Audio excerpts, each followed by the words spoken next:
은혜의 풍성함을 따라 그의 피로 말미암아 속량 제3을 받았다라고 말씀하고 있습니다. 지난주에 이미 말씀한 것처럼 지금 에베소서 1장 3절부터 14절은 한 문장입니다. 이 한 문장에 세 가지의 사역이 나오는데 성부, 성자, 성령의 사역이 순서대로 나오고 있습니다. 지난주 우리가 살펴보았던 예정의 사역은 성부 하나님의 사역이고, 오늘은 성자 하나님의 사역, 바로 속량, 제3에 대해서 지금 말씀을 하고 있습니다. 프리스턴 신학교 교수였던 벤자민 월필드라는 분이 이런 말을 한 적이 있습니다. 그리스도인의 마음속에서 구속자보다 더 소중한 그리스도에 대한 호칭은 없다라고 말을 하였습니다. 이 말이 무슨 말입니까? 저와 여러분의 마음 가운데에 우리를 구원하신 구원자, 구속자라는 말보다 더 중요한 호칭은 없다는 겁니다. 그리스도가 우리의 중보자 되시기도 하고 수많은 호칭들이 있습니다. 그러나 그분에게 가장 중요한 호칭은 바로 우리를 구원하셨다는 겁니다. 하나님의 사역 중에 으뜸이 되는 사역이 바로 구속에 대한 사역입니다. 바로 구속이 뭡니까? 오늘 성경은 제3이라고 말을 하고 있습니다. 예전에 어떤 한 분과 이런 이야기를 나누게 되었습니다. 이야기를 나누다 보니까 그분이 교회 다니는 분이라는 것을 알게 되었습니다. 근데 그분이 자신은 그리스도인이 아니라고 말을 합니다. 교회를 다닌다고 분명히 말을 했는데 그리스도인이 아니라고 말을 하는 겁니다. 그래서 제가 그럼 하나님을 안 믿는데 왜 교회를 다니냐고 하니까 하나님을 믿는다고 말합니다. 아니, 하나님을 믿는데 교회를 다니는데 그리스도인이 아닌 경우가 도대체 뭔가 싶어가지고 제가 구체적으로 좀 설명을 해달라고 말을 했습니다. 그자 그분이 자신은 그리스도인은 아니고 그리스도인이 되려고 노력하는 사람이다라고 말을 하였습니다. 제가 평생에 그리스도인이 되려고 노력하는 사람이라는 말을 그분 외에는 들어본 적이 없습니다. 그리스도인이 되려고 노력 중에 있는 사람, 어떻게 보면 굉장히 겸손해 보이지 않습니까? 오늘 우리 학습받은 우리 안수영 성도님도 계신데 6개월 교회를 다니고 이제 학습을 받았는데 그분처럼 오래 내가 교회를 다녔지만은 나는 감히 그리스도인이라고 불릴 수가 없고 그리스도인이 되려고 노력하는 사람이라고 말하면은 더 겸손해 보일는지도 모릅니다. 그러나 그러한 말은 전혀 성경적이지 않습니다. 왜냐하면은 구속이라는 말은 저와 여러분이 그리스도인이 되려고 노력 중에 있는 사람이라는 표현을 사용할 수가 없게 만듭니다. 여러분, 구속이라는 말이 무엇입니까? 이 성경, 신약 성경을 보면은 이 구속이라는 말이 세 가지 헬라어 단어로 쓰여 있다는 것을 알게 됩니다. 세 가지 헬라어 단어로 쓰여져 있는데 첫 번째 단어가 아고라조라는 단어로 쓰여져 있습니다. 아고라조라는 말은 뭔가 우리 카페, 우리 인터넷 카페에도 있죠. 우리 아고라라는 말이 있는데 그 장터를 의미하는 헬라어 명사가 아고라입니다. 그 장터를 의미하는 아고라에서 파송된 것이 바로 아고라조입니다. 그러니까 아고라조는 뭡니까? 장터에서 물건을 사다는 뜻을 담고 있습니다. 그러므로 아고라조라는 말은 예수님께서 우리를 구원하시기 위해서 값을 지불했다는 것을 강조하고 있습니다. 고대시대에 노예를 사고 파는 것은 흔한 일이었습니다. 우리 시대에 마치 물건을 사고 파는 것처럼 고대시대에 노예를 사고 파는 것은 늘 빈번하게 일어나는 일이었습니다. 그래서 지금도 남아있는 기록들이 많이 있는데 그 기록을 보면은 이렇게 적혀 있습니다. 하나의 공식처럼 적혀 있는데 예를 든다면은 누구누구는 노예 김성씨를 얼마의 가격에 판다는 식의 문서가 많이 남아 있습니다. 바로 그때 사용되던 단어가 바로 아고라조입니다. 우리 성경에 어디에 써 있는지 마태복음 20장 28절을 한번 찾아보겠습니다. 마태복음 20장 28절입니다. 신약성경 34면에 있습니다. 신약성경 34면 마태복음 20장 28절입니다. 네, 마태복음 20장 28절 함께 읽겠습니다. 네, 시작. 인자가 온 것은 섬김을 받으려 함이 아니라 도리어 섬기려 하고 자기 목숨을 많은 사람의 대속물로 주려 함이니라. 아멘. 인자가 온 것은 뭐라고 말을 하고 있습니까? 섬김을 받으려 함이 아니라 도리어 섬기려 하고 자기 목숨을 많은 사람의 대속물로 주려 합니다. 이런 말합니다. 여기서 바로 대속물이 바로 오늘 우리 성경 읽은 구속을 의미하고 있습니다. 바로 이 말씀이 보여주는 바가 무엇입니까? 예수님의 목숨이 대가라는 겁니다.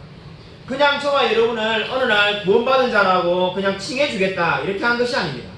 그냥 하나님께서 그래도 우리를 사랑하니까 그냥 너 오늘부터 그리스도인 해 이렇게 말한 것이 아니라 예수님의 죽으심이라는 값을 치르고 저와 여러분을 사하셨다라고 말을 하고 있습니다. 이 구속의 의미를 알게 되면은 예수님이 십자가상에서 돌아가실 때 7마디를 하였는데 우리가 가상칠언이라고 하죠. 그 말 중에 마지막 말 다 이루었다는 말을 왜 하셨는지를 알 수가 있게 됩니다. 우리 세상에 그 누구도 죽을 때 내가 다 이루었다라고 말하면 죽는 사람은 아무도 없습니다. 근데 예수님만이 내가 다 이루었다라고 말씀하였습니다. 그렇게 말씀한 이유가 뭡니까? 예수님께서 자신이 바로 이 섬기려 하고 많은 사람의 대속물로 주기 위해서 이 땅에 오셨는데 그 목적을 다 이루셨다는 의미가 되겠습니다. 그러므로 예수님께서 다 이뤘다고 고백하신 이유는 저와 여러분의 죄를 지시기 위해서, 저와 여러분의 죄를 대신 지시기 위해서 자신이 해야 될 모든 사명을 감당하셨다는 겁니다. 바로 이것이 구속의 은혜입니다. 신약 성경에 구속을 뜻하는 두 번째 단어가 있는데 그것은 엑사고라조입니다.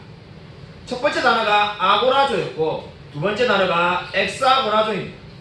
엑사고라조라는 말은 아고라조라는 장태에서 사다는 말과 흡사하죠. 근데 거기에 X라는 적도가 하나 더 붙어 있는 겁니다. 왜 그게 적도가 붙어 있는가? 몸값을 지불하고 산 노예는 다시금 원래의 상태로 돌아갈 수 없다는 겁니다. 이것이 왜 중요한가? 사실 고대시대에는 이 단어는 자주 사용하지 않았습니다. 왜냐하면 노예를 한번 사면은 여러분 어떻습니까? 우리가 물건을 한번 사면은 휴대폰을 영원히 20년, 30년 쓰는 사람이 없는 것처럼 고대시대에 노예를 샀는데 노동력의 가치가 없으면은 다시 되팔아버렸습니다. 그렇게 해야 이익이 되겠죠. 힘이 없는 사람을 계속 두고 있을 이유가 없지 않습니까? 그런데 마음씨한 자비의심이 넘치는 주인이 자기 집에서 일을 시키고 하는 노예를 한번 사들였다고 생각해 보십시오. 근데 노예가 일을 잘못하는 바람에 이제 별로 쓸모가 없습니다. 그때 노예를 다시 팔 수가 있습니다. 근데 지금 그때 주인이 어떻게 말한다는 겁니까? 그렇게 하지 않고 나는 결단코 너를 팔지 않겠다고 선언하는 것이 엑사고라조입니다. 이러한 것은 고대시대로 말하면 엄청난 은혜가 되겠습니다. 집주인의 집에서 일을 하는데 노동력이 떨어지면 언제 쫓겨날지 모릅니다. 늘 불안할 수밖에 없습니다. 근데 주인이 그때 이렇게 말하는 겁니다. 너를 결단코 팔지 않겠다고 말을 하는 겁니다. 여러분, 오늘 이 말씀은 성경의 진리대로 말하면 무엇을 말하는 겁니까? 교리적으로 말한다면 한 번 구원은 영원한 구원이라는 것을 말씀하고 있습니다. 저와 여러분은 하나님께서 장태에서 사셨습니다. 노예로 죽을 수밖에 없는 저와 여러분을 하나님께서 사셨는데 저와 여러분이 쓸모가 없으면 다시 버리는 것이 아니라 우리를 영원히 지켜주신다는 겁니다. 한마디로 말해서 하나님께서 죄에서 우리를 건져주셨는데 이제 결단코 우리를 포기하는 일은 없을 거라는 것이 엑사고라조가 되겠습니다. 예전에 제가 한 새로 교회에 등록한 성도님의 집을 신방하러 갔을 때 이야기입니다. 제가 부목사로 있을 때 그분의 집을 신방을 갔는데 그분은 교회를 오랫동안 다니셨던 분이었습니다. 예배를 드리고 난 다음에 함께 다가를 걷는데 다짜고짜 같이 함께 갔던 여자 전도사님께서 그분에게 구원의 확신이 있냐라고 물었습니다. 제가 속으로 교회를 10년도 넘게 다닌 분한테 그냥 우리 바뀐 교회, 우리 새로운 교회 보니까 분위기가 어떠냐라고 물으면 되는 거지 구원의 확신이 있느냐는 질문은 무리하지 않을까 그런 생각이 들었습니다. 그런데도 뭐 이미 엎질러진 분이니까 어쩔 수 없이 제가 듣고 있었는데 뜻밖에도 그 성도님이 이렇게 대답하였습니다. 영적으로 뜨거운 날에는 천국에 충분히 갈 수 있을 것 같은데 영적으로 침체된 날은 천국에 갈 자신이 없고 두렵습니다. 특별히 요즘 제가 너무나 두려움에 사로잡혀 있습니다라고 말하는 것을 듣게 되었습니다. 그래서 그때 저와 그 여자 전도사님이 구원의 확신을 가지게 해달라고 기도하고 성경 공부만으로 인도한 기억이 납니다. 안타깝게도 우리가 많은 성도님들이 이렇게 생각하는 분들이 많이 있습니다. 구원의 확신에 대해 생각할 때마다 내가 열심히 신앙생활 잘하고 있고 내가 봉사활동도 잘하면은 당연히 천국에 가고 내가 뭔가 침체되어 있고 주일 성수도 잘 못한다면은 나는 이제 천국에 못 가지 않겠나 이렇게 생각하는 분들이 많습니다. 그러나 그런 것은 성경이 말하는 구속의 의미가 아닙니다. 성경의 구속의 두 번째 단어가 뭐라고 했습니까?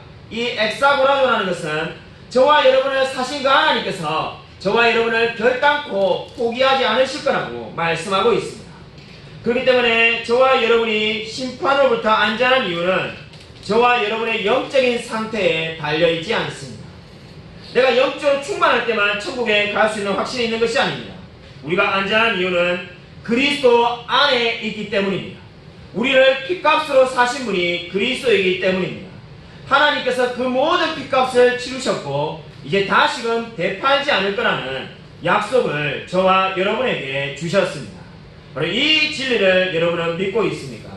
여러분, 이 진리에 대한 가장 탁월한 이야기는 아이언사이드라는 목사님이 만드신 이야기입니다. 실제 이야기는 아니고 그분이 만든 이야기죠. 아이언사이드라고 호주에서 설교하다가 설교 중에 하늘나라에 가신 분이 있습니다. 탁월한 설교자인데 그분의 설교집에 이런 이야기가 있습니다. 물고기가 두 마리가 있는데 호수 안에 있습니다.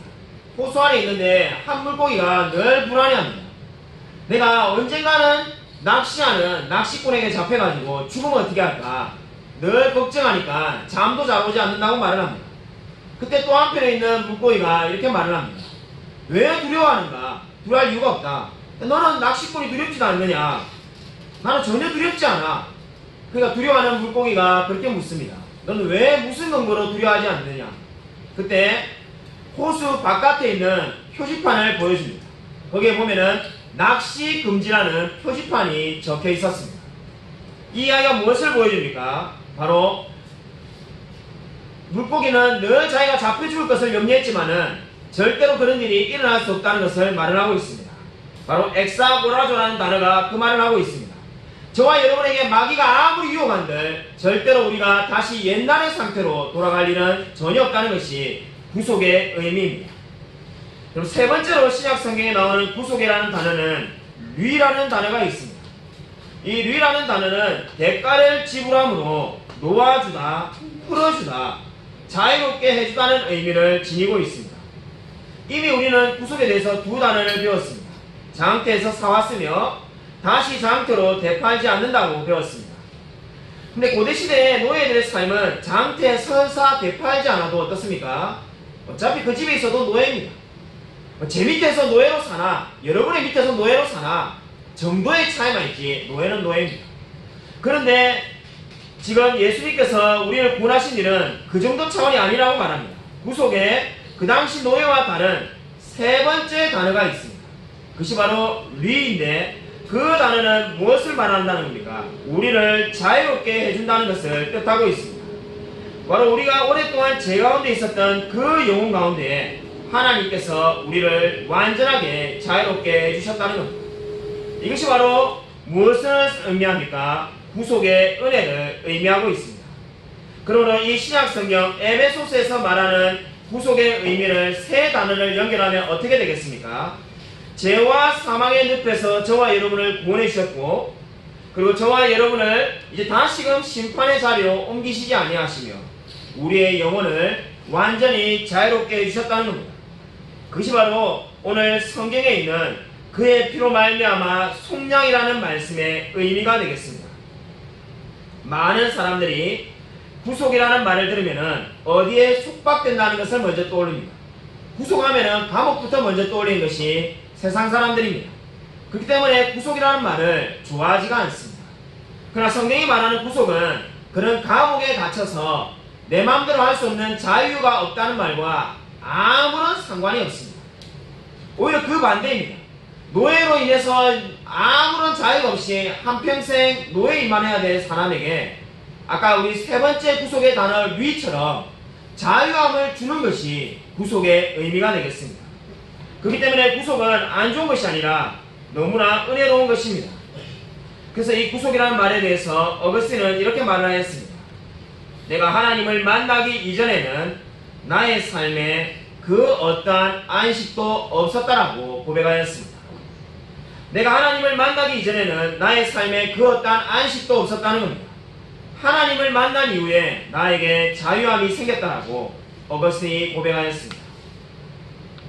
2차 세계대전 당시에 독일 기독교의 양심이라고 불렸던 보네퍼 목사님이라는 분이 있었습니다.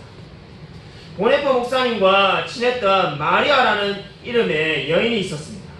이 마리아의 아버지와 오빠가 2차 세계대전 중에 징집되어서 전쟁 중에 그만 목숨을 잃어버리게 됩니다.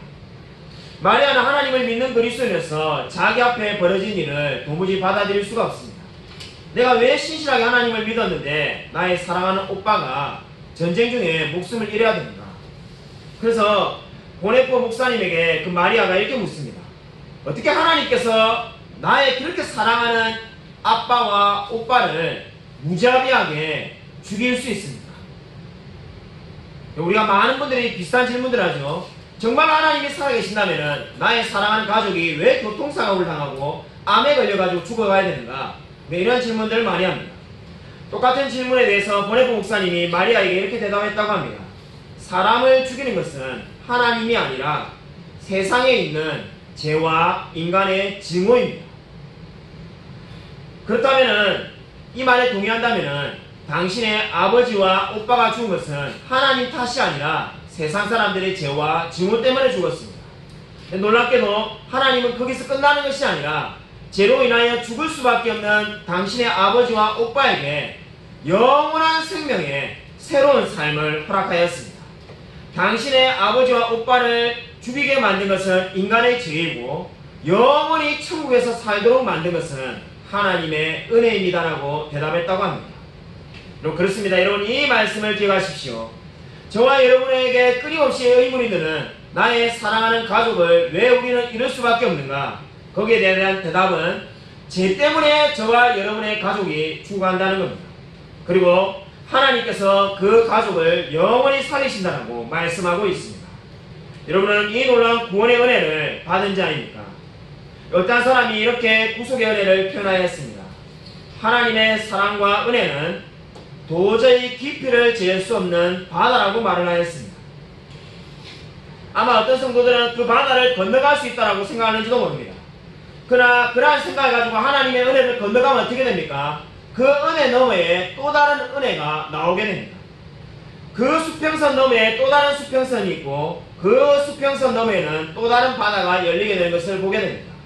그래서 마침내 이렇게 고백할 수밖에 없습니다.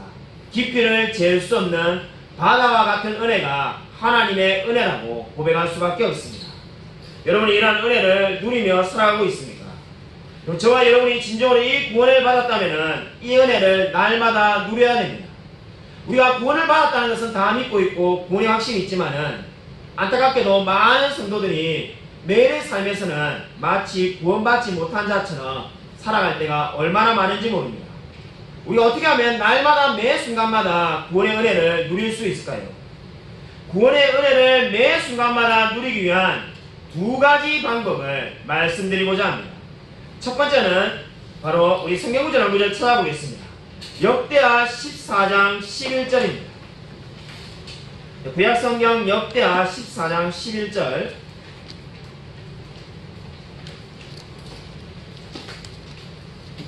구약성경 역대하 14장 11절입니다.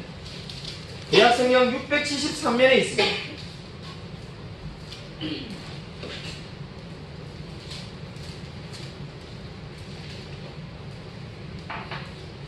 구약성경 673면 역대하 14장 11절 우리 같이 한 목소리 읽겠습니다. 네, 시작. 아사가 그의 하나님 여호와께 부르짖어 이르되 여호와여 힘이 강한 자와 약한 자 사이에는 주밖에 도와줄 리가 없사오니 우리 하나님 여호와여 우리를 도우소서. 우리가 주를 의지하며 주의 이름을 의탁하고 이 많은 무리를 치러 왔나이다. 여호와여 주는 우리 하나님이시오니 원하건대 사람이 주를 이기지 못하게 하옵소서 하였더니. 아멘. 그리고 이 성경 말씀은 아사 왕이 올랐을 때 엄청난 수의 구스 사람이 쳐들어왔을 때 이야기입니다. 성경은 100만 명이 쳐들어왔다라고 지금 14장 9절에 적혀 있습니다. 구스가 어딘가요? 지금의 이디오피아를 말하는 겁니다. 그 당시에 최강대국 중에 하나가 구스였습니다. 그래서 100만 명이 되는, 지금도 100만 명이 많은데 고대 시대에 100만 명은 정말로 말 그대로 어마어마한 숫자입니다. 반면에 아사 왕이 가진 군대는 너무나 작았습니다. 근데 여러분, 아사 왕의 기도에 주목하여 보십시오. 지금 11절에 아사가 기도를 하는데, 여러분, 아사는 지금 구스 군대에 대해서 전혀 언급하지 않습니다.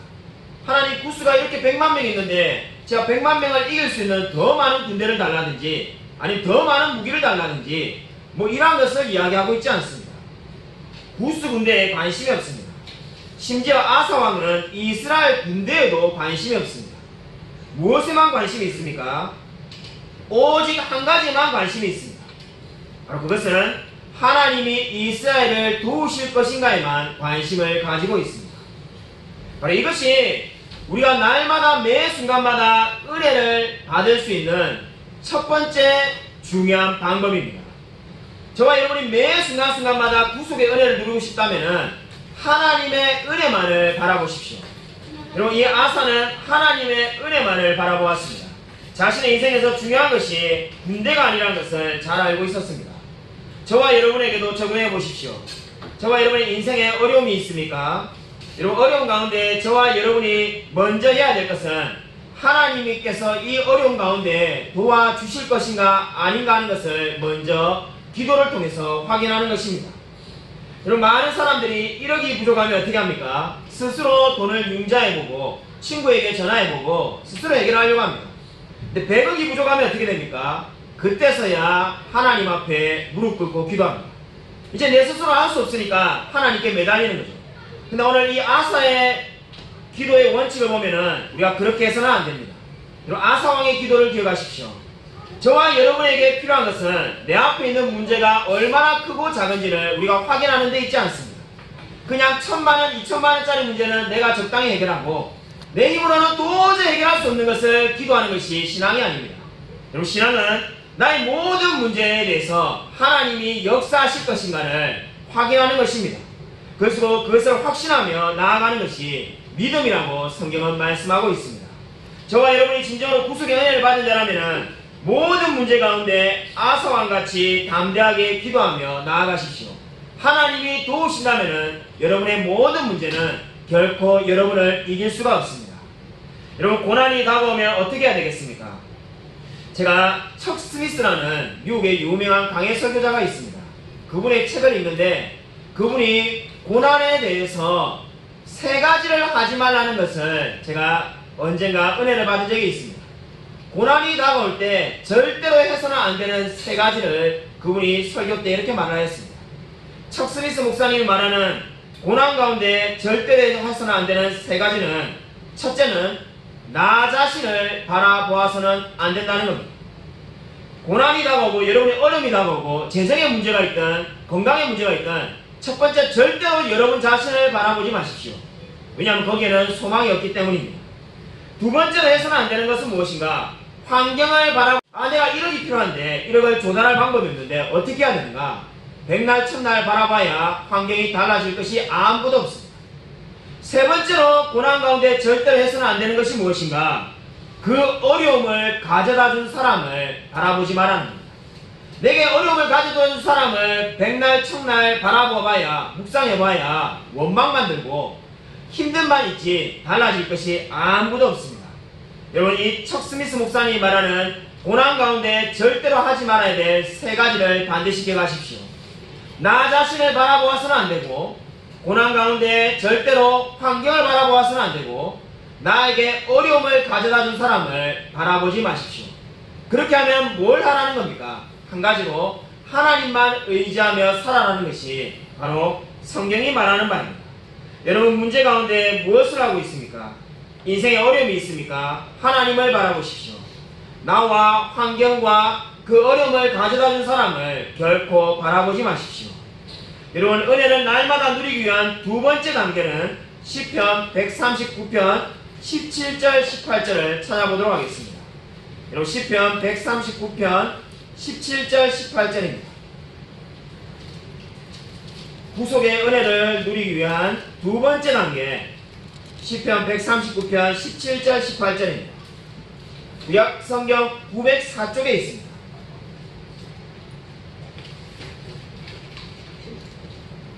구약 성경 904쪽 시편 139편 17절 18절입니다. 같이 한 목소리 읽겠습니다. 네, 시작. 하나님이여 주의 생각이 내게 어찌 그리 보배로우신지요 그 수가 어찌 그리 많은지요 내가 세고할지라도 그 수가 모래보다 많도소이다 내가 깰 때도 여전히 주와 함께 있나이다. 아멘. 여러분 첫 번째 하나님만 바라보라고 했는데 두 번째 단계는 무엇입니까? 주의 생각이 얼마나 보배로우신지 그 생각을 헤아려 보라는 겁니다. 헤아려 보면 어떻게 된다는 겁니까? 그것이 모래보다 많아서 헤아릴 수 없다는 것을 알게 되고, 마지막으로 어떻게 고백합니까? 내가 깰 때에도 여전히 주와 함께 있나이다 이렇게 말합니다. 여러분 이 말이 무슨 말입니까? 하나님이 늘 함께 동행하고 있다는 것을 알게 된다는 겁니다. 고난 가운데 어려운 이유는 내가 홀로 있지 않은가, 하나님이 나를 잠시 떠나 계신 게 아닌가 불안한 마음이 드는 건데, 그러한 불안한 마음이 언제 없어진다는 겁니까? 주님이 하시는 그 모든 생각들을 헤아려 볼 때 그 마음 가운데에 늘 주님이 함께 하신다는 것을 깨닫게 된다고 성경이 말씀하고 있습니다. 여러분 오늘 이 말씀을 꼭 기억하시기 바랍니다. 여러분 주님에게 받은 은혜를 한번 헤아려 보십시오. 얼마나 그 은혜가 많은지 모래보다 많다라고 깨닫게 될 것입니다. 그러면 어떻게 되겠습니까? 지금 이 고난 가운데서도 하나님이 은혜를 베푸셔서 반드시 승리하게 될 거라는 것을 믿게 될 것입니다. 여러분 진정으로 하나님의 은혜를 믿고 의지하며 살아가고 있습니까? 지금부터 약 130년 전에 런던에 시저 밀란이라는 뛰어난 설교자가 있었습니다. 이 사람이 어느 날 크고 유명한 어느 뮤지컬 하는 극장에 들어가게 되었습니다. 뮤지컬 하는데 그때 한 젊은 아가씨가 너무나 뮤지컬을 잘하였습니다. 그래서 그 친구들과 그 아가씨를 무대가 끝나고 난 다음에 뒤에서 한번 만나기로 했습니다. 만나고 나니까는 그 여자분이 그리스도인이 아니라는 걸 알게 되었습니다. 그때 이 시저 밀란이 당신이 얼마나 뛰어난 재능이 있는지 우리가 뮤지컬을 보는데 정말로 2시간 동안 넋을 잃고 찾아보았다고 말을 합니다. 그런데 만약에 당신이 예수님을 믿는다면 그 재능을 주님이 크게 사용하실 거라고 그렇게 말을 했습니다. 그때 당연히 그 여자분이 그 말에 대해서 전혀 들으려고 하지 않습니다. 그때 그 시저 밀라냐 목사님이 이렇게 말합니다. 당신은 지금 대단한 사람이고 런던에서 가장 뛰어난 뮤지컬 배우라고 생각하지만은 저 길거리에 있는 창녀나 다를 바가 없는 죄인이라고 말을 합니다. 그러자 당연히 그 여자 배우가 너무나 기분 나빠합니다. 자기를 창녀와 비슷하단 말에 굉장히 모욕이라고 생각하고 얼굴이 불그락불그락해집니다. 그때 이 시저 밀라냐 목사님이 당신을 모욕하기 위해서 지금 이렇게 말하는 것이 아니라 영적으로 죄인이라는 점에서 똑같다는 점을 말을 했다라고 말합니다. 그래도 더 이상 그 뮤지컬 배우는 이야기를 들으려고 하지 않고 고개를 아예 돌려버렸습니다. 고개를 돌리고 돌아가는 길에 이 시저 밀란이라는 목사님이 그 여자에게 이렇게 소리쳐서 외칩니다. 나는 당신을 기분 나쁘게 하기 위해서 이렇게 말한 것이 아니라 당신이 하나님을 만나기를 소망하는 마음에서 죄인이라는 것을 말했습니다. 꼭 죄인이라는 것을 깨닫길 바랍니다라고 말을 했습니다. 그 말을 듣지도 않고 뒤돌아서 집에 돌아온 이 뮤지컬 여배우가 집에서 잠을 자려고 하는데 도대체 잠이 오지 않습니다. 생각하니까 자기가 지은 죄들이 떠오르기 시작합니다. 새벽 2시경에 침대 옆에 있는데 자기도 모르게 이미 기도하고 있는 모습을 발견하게 됩니다. 울면서 기도하는데 그때 하나님을 만나게 되었습니다. 그리고 이 여자가 훗날 시를 짓게 되는데 그 시가 유명한 우리 찬송가에 적혀있는 큰 죄에 빠진 날 위해 주님께서 역사하셨다는 찬양이 바로 그 찬양입니다. 이 여자분이 샬롯 엘리엇입니다. 샬롯 엘리엇이 시저 밀란에 복음을 전한 전도를 통해서 예수를 믿고 우리가 너무나 잘 아는 찬송가 가사를 적게 되었습니다. 여러분 이 이야기가 무엇을 보여줍니까? 하나님께서 택하신 영혼을 우리 지난주의 말씀처럼 예정하신 영혼에게 그 핏값으로 치신 자를 바로 장태에서 사와서 다시는 그 옛날의 모습으로 돌려보내지 않는다라고 말씀하고 있습니다. 여러분, 하나님이 우리에게 베푸신 은혜가 얼마나 클까요? 하나님이 우리에게 베푸신 은혜가 얼마나 클까요? 제가 그 은혜가 얼마나 위대한지를 빌리 그레이엄 목사님의 전기에서 본 이야기를 하나 여러분에게 말씀드리고 마치고자 합니다. 여러분, 놀랍게도 우리가 너무나 잘 아는 지난해에 소천하신 빌리 그레이엄 목사님의 아들 프랭클린 그레이엄은 너무나 20대를 망나니처럼 살았다고 합니다. 맨날 오토바이를 몰고 다니는 폭주족이 바로 빌리 그레이엄 아들 목사님이었습니다. 지금은 빌리 그레이엄 목사님의 뒤를 이어서 훌륭한 목사님이 되었지만은 20대 때 늘 사고나 치고 문제만 일으키는 사람이 빌리 그레이엄 목사님의 아들이었다고 합니다. 그래서 폭주적으로 살다가 돈이 떨어지면 아버지에게 돈 받으러 한번 갔다가 그 다음에 또 자기 마음대로 인생을 살아가는 겁니다. 빌리 그레이엄 목사님이 선교단체의 높은 사람들과 대표들과 모여서 회의를 하고 있을 때 갑자기 그 아들이 문을 박차고 들어와가지고는 그 장소에 나타난 겁니다. 이 얼마나 놀랐겠습니까? 아들의 모양을 보니까 누가 봐도 건달이고 모습이 형편이 없습니다. 선교단체에 있는 이 높은 목사님들이 쳐다보다가 다 말을 못해갖고 어쩔 줄 몰라는 겁니다. 저 같은 사람이면 창피해가지고, 아니 돈이 필요하면은 내 혼자 있을 때 살짝 다가와가지고 돈을 요구할 일이지, 이 수십 명의 목사님 있는 회의장에 나타나가지고 이 건달처럼 나타나가지고 자기 돈 없다고 빨리 돈 달라고 외치는 이런 아들이 어디 있냐라고 제가 말을 했을 것 같은데, 빌리 그레이엄 목사님이 전혀 표정이 달라지는 것 없이 그냥 아들에게 무엇이 필요해서 왔냐라고 다정하게 대하는 겁니다. 사람들이 다 놀랬다고 합니다. 창피하지 않냐고 하니까 저는 아들을 여전히 사랑한다라고 말을 하였습니다. 빌리 그레이엄 목사님의 아들 프랭클린 목사님의 쓴 책에 보면은 이렇게 적혀 있습니다. 그때는 아버지가 너무나 미웠고 싫었는데 그 아버지가 내가 변화될 때까지 기다려주신 그 은혜가 바로 하나님의 은혜와 똑같다는 것을 새삼 깨닫게 된다고 적혀 있습니다. 이 이야기가 무엇을 말하겠습니까? 하나님이 저와 여러분이 죄로 인하여 죽을 수밖에 없는 비참한 죄인에서 하나님만 사랑하는 사람이 될 때까지 얼마나 오랫동안 참고 기다렸는지 아십니까? 그것이 바로 하나님의 은혜입니다. 저와 여러분이 그냥 처음부터 신실하고 거룩한 자가 결단코 아니었습니다. 죄로 인하여 죽을 수밖에 없는 그 죄인을 하나님이 끝까지 기다리셔서 그리스도의 장성한 분량이 충만한 데까지 이르도록 만들어 가고 계십니다. 여러분, 오늘 구속의 은혜가 무엇입니까? 하나님이 인내하시며 저와 여러분을 하나님의 은혜에 합당한 자로 만들어가는 그것을 말하고 있습니다. 그 은혜에 여러분은 합당하게 살아가고 있습니까? 아무쪼록 이 놀라운 하나님의 은혜를 받은 자로서 그 하나님의 은혜에 늘 감사하며 은혜에 합당하게 살아가는 저와 우리 모든 성도님이 되시기를 주님의 은혜 이름으로 간절히 축원드립니다.